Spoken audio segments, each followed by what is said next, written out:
L'âge de Thyatire. Dans le livre de l'Apocalypse, au chapitre 2, versets 18 à 29, le Seigneur Jésus-Christ adresse un message solennel à l'église de Thyatire. Cette lettre n'est pas simplement historique. Selon l'enseignement de William Marion Branham, elle représente une période prophétique de l'histoire de l'Église.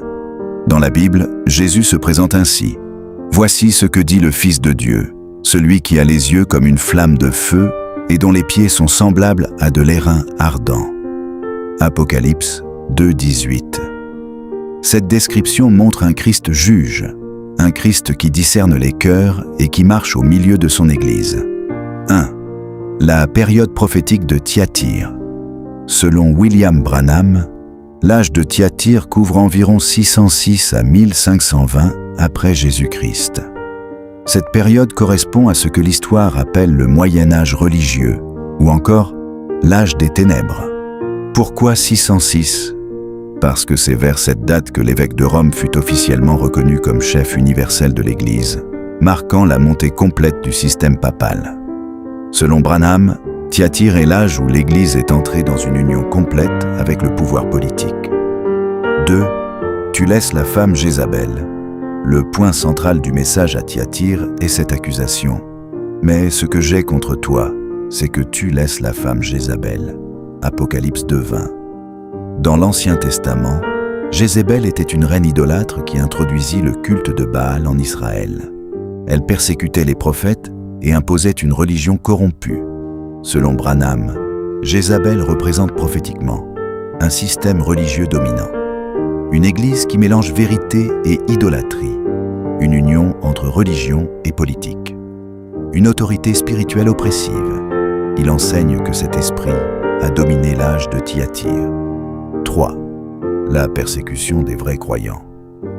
L'âge de Thyatire est marqué par une grande persécution. Pendant cette période, des milliers de croyants furent martyrisés. La Bible était interdite au peuple. La vérité biblique fut cachée. Branham rappelle que Dieu a toujours gardé un reste fidèle. Il mentionne des groupes comme les Vaudois et d'autres croyants simples qui ont conservé la parole malgré les dangers. Même dans les ténèbres les plus profondes, Dieu ne laisse jamais son témoignage s'éteindre. 4. Ce que Jésus reconnaît malgré tout. Malgré la corruption, Jésus dit « Je connais tes œuvres, ton amour, ta foi, ton service et ta persévérance. » Cela montre que dans chaque âge, même le plus sombre, il existe des croyants sincères, des hommes et des femmes fidèles. Un petit troupeau attaché à la vérité. C'est une grande leçon.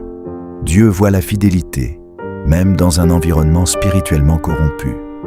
5. Le jugement annoncé.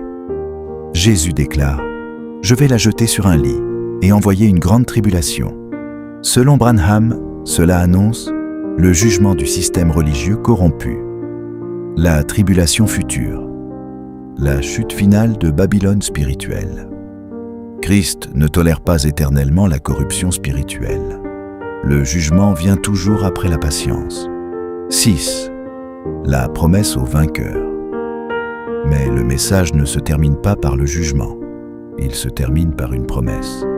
À celui qui vaincra, je donnerai autorité sur les nations et je lui donnerai l'étoile du matin.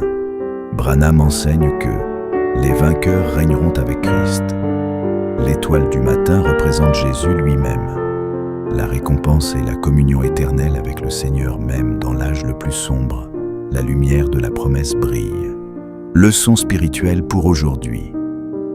L'enseignement de l'âge de Thyatire nous avertit. Le compromis spirituel est dangereux.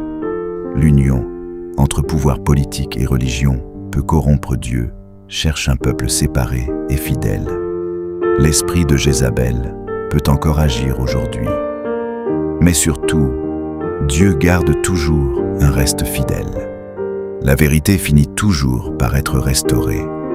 Le jugement vient, mais la récompense est certaine pour les vainqueurs. L'âge de Thyatire est l'âge des ténèbres, mais aussi l'âge de la fidélité cachée.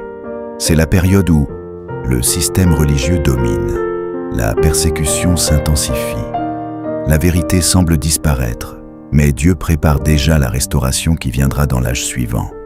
Car même dans la nuit la plus noire, l'étoile du matin finit toujours par se lever.